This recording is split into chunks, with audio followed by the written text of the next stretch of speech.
So, spawning down in the bottom left-hand position as the green Protoss player, it is JackO.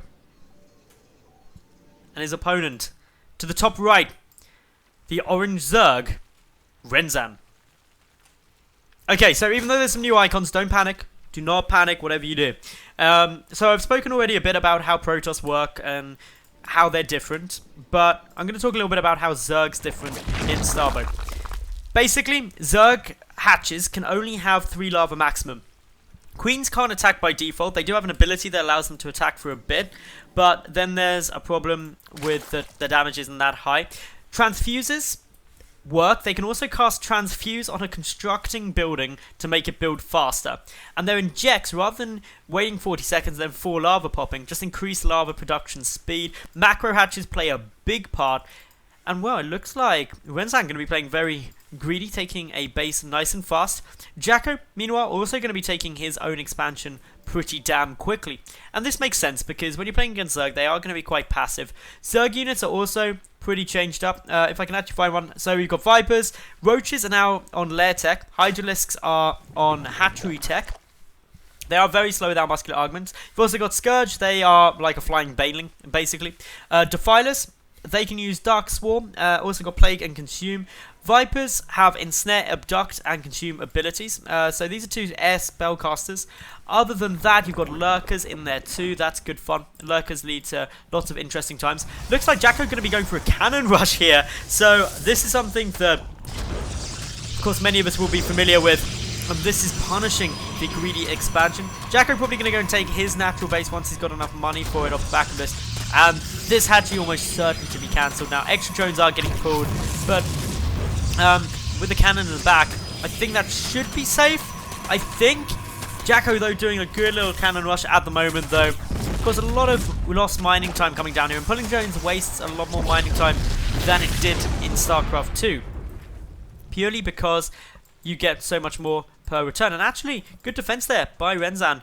JackO, though, gets his base up. Not going to be able to force a cancel or actually be able to take out the natural base of RenZan that he took very early. So that's not too great. Lings are around the field. Get this round on that probe. And this is where we actually see Lings don't group up as much as they did before. When you move any units, they don't group up. They stay in the kind of positions that they were when you first start moving them. Photon Cannon coming down. No Citadel as of yet, and that's because there's no gateway yet. Citadel is what you need on a Nexus in order to be able to chrono boost and also use the recall. Recall works a bit differently in Protoss in Starbow. It can recall units from anywhere of the map to the Nexus, so you don't have to have a mothership core or anything along those lines. A couple of links here. Full wall off going down, and with a cannon in position, should be absolutely safe. No upgrades for yet. Upgrades starting early is quite important because they take 240 seconds at level 1, which is huge. Gases not yet taken by JackO or yet by his opponent RenZan, so that's quite interesting. We do have the first queen down, so now we can actually start seeing how the injects work, right? So injects increase the lava production rate by 65%. They also only cost 15 energy, so obviously queens can get out creep tumors at the same time. And yeah, Nurturing Swarm. That's basically where you can heal, restoring 75 hit points, or increasing the rate a structure is built by 100% for 20 seconds. That's huge. They enrage as well, but that costs energy. Injects can also be spammed. That's quite important too, because when you can keep spamming it through, it doesn't stack, but it can basically never be gone. It's just, it refreshes them, which is very helpful. If you do come a little bit early, you don't have to wait. Also, you can only have 1 queen per hatchery. That's really important because you can't build your next queen early if you're going to expand or get a couple of queens out or anything like that, which is why you've got to make inject cheaper so you can still keep going with the creep tumors. Now, third base coming down, good and easy at the moment for RenZan. Needs to be pretty careful just with how he takes those when he takes them. Dangerous potentially, just because of how much pressure is rewarded in Starbow. Couple of lings are down. The first Dragoon is now in production since the cybernetic score finished. No singularity charge as of yet, so not the upgraded range. Couple of spine crawlers being added in here. Gases are now getting taken. Zergling speed not yet researched, has got a new icon too. Burrow, that's the other thing I haven't spoken about as of yet. Evolve Burrow now works with Tunneling Claws on a lot more units. Tunneling Claws is a lair tech upgrade, and basically it gives you burrowing claws like you have on Roaches, Tunneling Claws, for drones, queens, zerglings, hydralisks, defilers, and ultralisks. Ultras can burrow and crawl under your force fields. But of course there's no force fields, so you're fine. Anyway, +1 now coming down, Chrono Boost is being used. We've got that Dragoon range upgrade being researched. Hydra Den coming down before the lair because Hydras are now lair tech, not... hatchery tech, not lair tech, so that obviously makes it a bit easier. We can see the lava usage being a lot more stable. Macroing as Zerg is a much different game in Starbow compared to StarCraft 2, which makes things very interesting. We've also got the Twilight Council on its way down at the moment. We'll take a look at that in a second just to show everyone the upgrades yet again if this is your first Starbow match. Chrono boosting out units at the moment from the gateways. Warp Gate Tech is a Templar Archives upgrade, no longer a Cybernetics Core upgrade, and it doesn't work quite the same either. More Zealots coming through just to be able to help against these Lings. We've also got Double Evolution Chamber coming down from RenZan, just going to allow him to get down the double upgrades, which do take so long as we're seeing. 150 seconds already through of 240. Crazy times. Pylon coming down here just to keep Vision of anywhere else through, because although there's a bit of high ground up here, but you can obviously be a little bit concerned about what may come through on this map. For the moment though, Roach Warren is coming down. We'll take a look at Roaches in a bit too.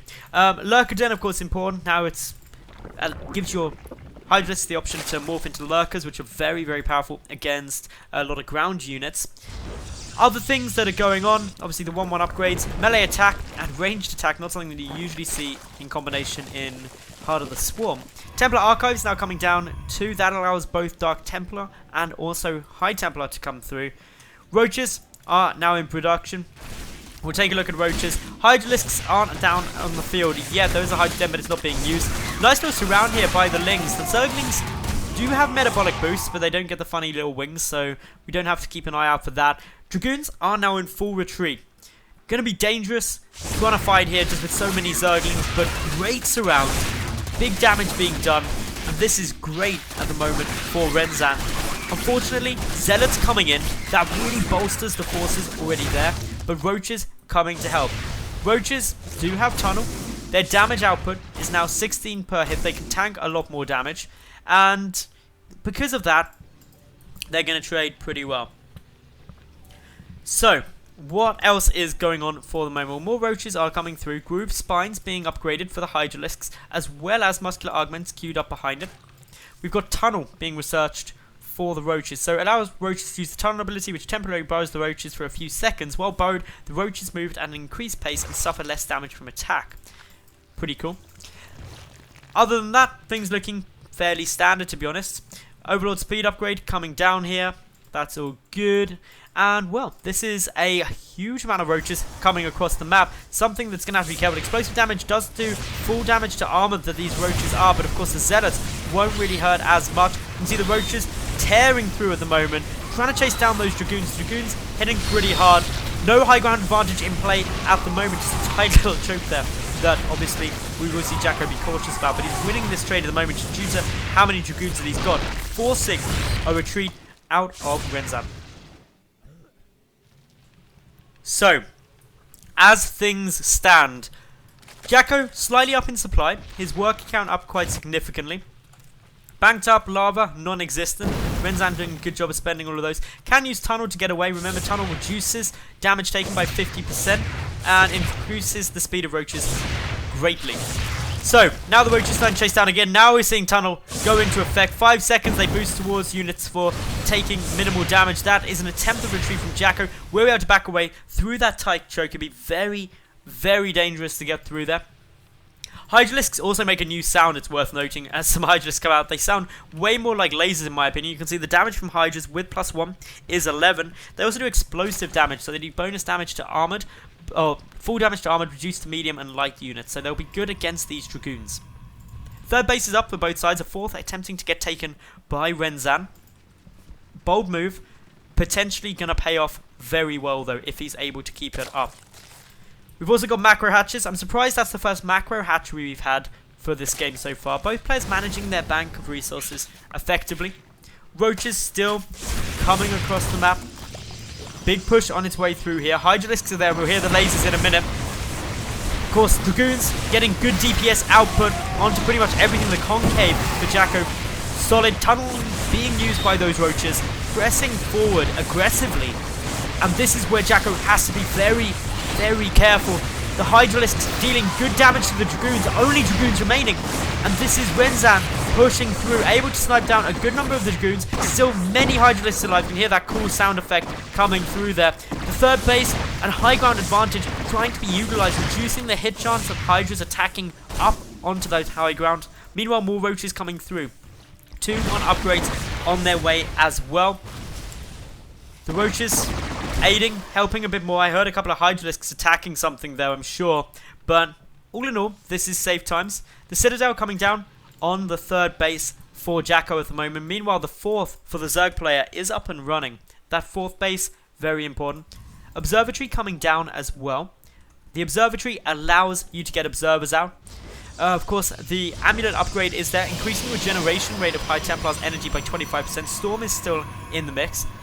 Reavers are one of the new units, replacing... as I cough my lungs out. Reavers replacing Colossi. And, well, Hydras dealing some pretty good damage here.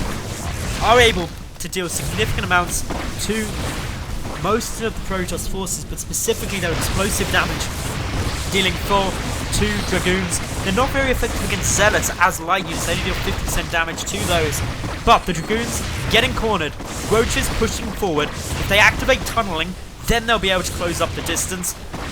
Dragoons really falling on every side. There comes tunneling. Means they can get up on the high ground, stopping that high ground bonus, actually using it to their advantage. Zealots trying to pick off the Lings and Hydras coming through, but it's the photon cannons going down that's causing the problems, because suddenly the Dragoons undefended. Now this damage really starting to ramp up. And well, JackO not looking to be in the best spot. He's falling in supply. Production of many Roaches streaming across the map. And this is where JackO, unfortunately, running into many problems. Worth noting as well, stream chat just reminded me that the Hydra sound is the Brood War Hydra sound, which is why they sound so awesome. Dragoons though falling, probes now falling to JackO, starting to drop behind. So much production coming out from this Zerg player with the 4 bases and the macro hatch. The Roaches trying to break through the natural base, but with that wall off it's going to be tough. The third likely to fall, and this is a good decision. It's been very promising in all of this aggression from RenZan, and JackO just needs to find a way to break this. It's tough, going to be difficult, but luckily the Dragoons starting to work away. Dragoons up against these Roaches. Okay, they deal full damage. The Lings are going to be more effective against the Dragoons, so are the Hydras. Unfortunately, things spiraling out of control at the moment for RenZan. That's where JackO is running into some problems. More damage still coming through. Tunneling being activated by the Roaches, allowing them to seep into the natural base. Lots of damage coming through. More units streaming across the map. The Dragoons, though, effectively dealing with the Roaches at the moment. And, well, with this, it appears that JackO able to hold off for the time being. Losing that third, though, while the Zerg player is up on 4 bases. Maybe more than he's able to come back from. But for the moment, he is holding. Hydralisks helping massively against the Dragoons. Really aiding the DPS for the Roaches able to dish out for the moment. But with the Zealots coming through, they stop the Hydras. Storm's also going to do an amazing job. Storm still deals 112 damage to everything within it. Upgrades currently sitting at 2-0 attack for JackO. Meanwhile, 2-1 for RenZan on that ranged. The Hydra's being forced to retreat for the moment. And, well, that's just due to the amount of stuff coming out from JackO. But as reinforcements make their way through for RenZan, JackO is now on the retreat. Loses a High Templar, unfortunately. Lots of Hydralisks out on the field. Nice starter step micro being utilized. We saw there how the pathing of units in Starbow works very differently. Able to back away. Dragoons unfortunately dying left, right and center. And JackO forced to GG out. And RenZan will advance forward.